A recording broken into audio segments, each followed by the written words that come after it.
watching God's Word for You Today program, an online Bible teaching ministry of Maranatha Baptist Church, Villamonte, Bacolod City, Philippines. This program is designed to make the time-tested, solid Word of God relevant to your life's need today. God's Word for You today is found in Now I rejoice in my sufferings for your sake, and in my flesh I am filling up what is lacking in Christ's afflictions for the sake of His body, that is the church. Out of this verse, we can learn the purpose of Paul's calling. So ginpakita ni Pablo that his calling is to suffer for the sake of the body, that is the church, the body of Christ. Kaya I rejoice. Nga nag-rejoice siya because of the end of his suffering. Kag anong end sa niya suffering? That the church will understand the work of redemption made by Jesus for them. So this time, makita nato ang balatyago ni Pablo sa pagwali kag sa pagsunod kay Jesus sa iya calling.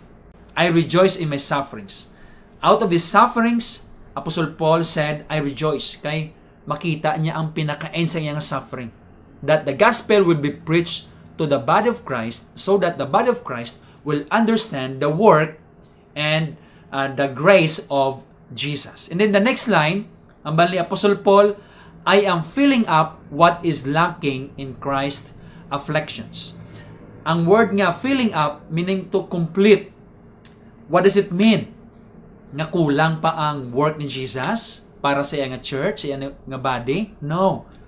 Ang phrase nga ay ang filling up what is lacking in Christ's afflictions.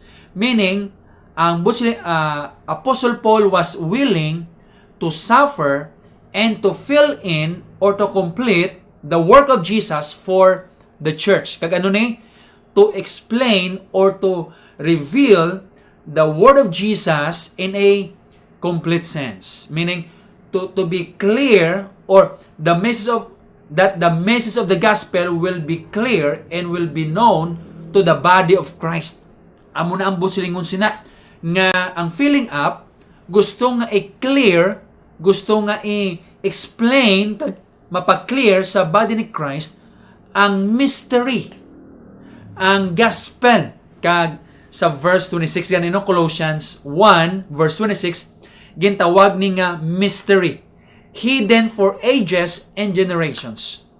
Ang gospel sa Old Testament, hindi nga kulang, kundi hindi pa amo naka-clear sa Old Testament. Kaysa New Testament na lang ang klaro gid nung nag-clear ang gospel.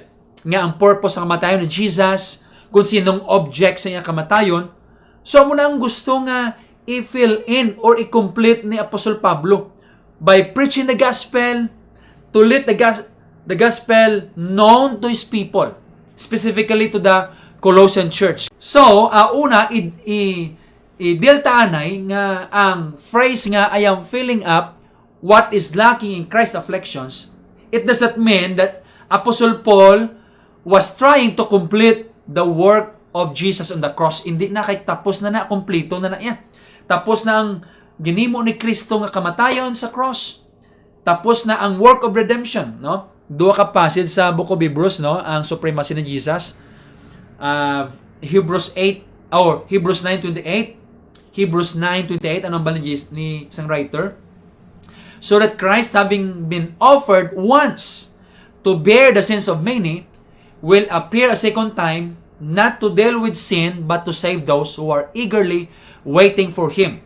Another verse, Hebrews 10 verse 10. And by that will have been sanctified through the offering of the body of Jesus Christ once for all. Kagina sa Hebrews 9:28, may tanatunda ang once. Si Jesus nag-offer once to bear the sins of many. Hebrews 10 verse 10, ang baldira, gin-offer man ni Jesus ang iyang body once for all. Once for all the sins of His people. So makita mo na ang once for all nga work ni Jesus. So busilingon nila ka na sa indugang. Kompleto na itong ginimo ni Jesus. So ang punto lang din ni Pablo nga I am willing to fill up what is lacking in Christ's affliction. Apostle Paul was willing to suffer for the sake of the gospel to be preached to his own people. Kay ang balgan ni Pablo no sa may verse number verse 26 no, the mystery hidden for ages and generations but now revealed to his saints.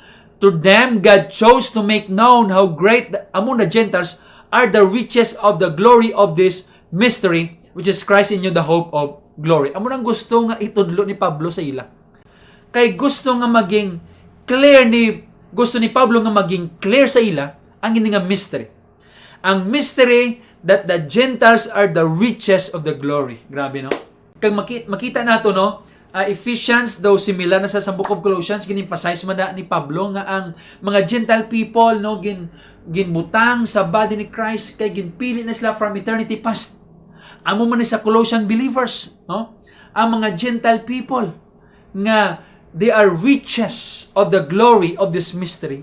Manggad sila kay nga man part sila sa plano ni Jesus nga luwason no, upod sa mga Jewish people nga ginpili man sang Dios nga maluwas kag gin-unite sila sa body ni Christ. Kag amo nang gustong itudlo ni Pablo. Kag ano ang busingon sang hope of glory, no? Kay ang baldira sa si Jesus kuno naging ara sa ila kag naging part sila sang body ni Jesus, the hope naging si Kristo kuno naging hope of glory sa ila. Tungod sa ilang union with Christ, tungod sa ilang relationship kay Jesus, kag naging part sa sang body ni Christ, ano kuno, Jesus becomes the hope of glory. In short, sang nagtuo sila, kag ara sila kay Jesus, meron sila nga hope of glory. Kag ano ang proof nga ara sila kay Jesus? The indwelling presence of the Holy Spirit. And the indwelling Spirit of Christ is the guarantee to each believer of the future glory. Meaning all believers are secured and have place in glory because of Jesus. This is the reason that all believers are heaven bound. And Jesus was giving us the guarantee, the Holy Spirit. For example, ang ba sa Romans 8 verse 11, if the Spirit of Him, of Christ, who raised Jesus from the dead, dwells in you, He who raised Jesus from the dead will also give life to your mortal bodies through His Spirit dwells in you. Ephesians 1 verse 13, in Him you also, when you heard the word of truth, the gospel of your salvation, and believe in Him, were sealed with the promised Holy Spirit, who is the guarantee of our inheritance until we acquire possession of it to the praise of His glory. Kag amo nang gustong itudlo ni Pablo sa ila.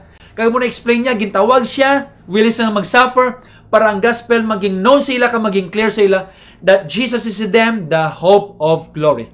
Amo na ang calling ni Pablo, willing sa nga mag-suffer. Kita amo man na ang gospel, nagtawag man sa aton, una, the gospel called us to salvation, and the gospel called us to service. The gospel is not just called us to salvation, but also to service. Kung ninsindihan ta, kag na-appreciate ta, ang mensahe sang gospel, no? Kung ninsindihan ta, kag na-appreciate naton, ang mensahe sang gospel, naturally, iserve na gid ang Dios niya. Out of, sa kalipay naton, nga ninsindihan ta ang ginimo ni Jesus sa aton. Ikadua, ginluwas kita sa Dios for a purpose and intention. Si Pablo ginluwas, may purpose, ganong intention siya para iwali sa ang gospel sa mga Colossian believers. Amo man sa aton, luwas man kita with a purpose and intention. Anong purpose? Para i-proclaim ta ang ginimo sa Dios sa aton. Example, 1 Peter 2:9. Ang basa ni Pedro sa mga believers, kag kita upon man tana, but you're a chosen race, a royal priesthood, a holy nation, a people for His own possession, that you may proclaim the excellencies of Him who called you out of darkness into His marvelous light. Beloved in the Lord, this is our proper time to show the works of God in our lives. No? Crisis, i-proclaim ta nga gitawag kita sa Dios nga may intention ka, may purpose para ipakita ang marvelous works sa Dios sa aton. Kag ginkuha kita sa sala, ginkuha kita sa igot sa sala para ipakita ang bugay sa Dios. That's the purpose and intention of our calling. Amo na kita mga buhi kita na. Si Pablo gintawag, ginluwas para may amo na purpose sa iya. Kita ginluwas man para ipakita ang Dios nga nagbag-o sa aton kabuhi, nga nagkuha sa aton out of darkness into His marvelous light. That is God's word for you today.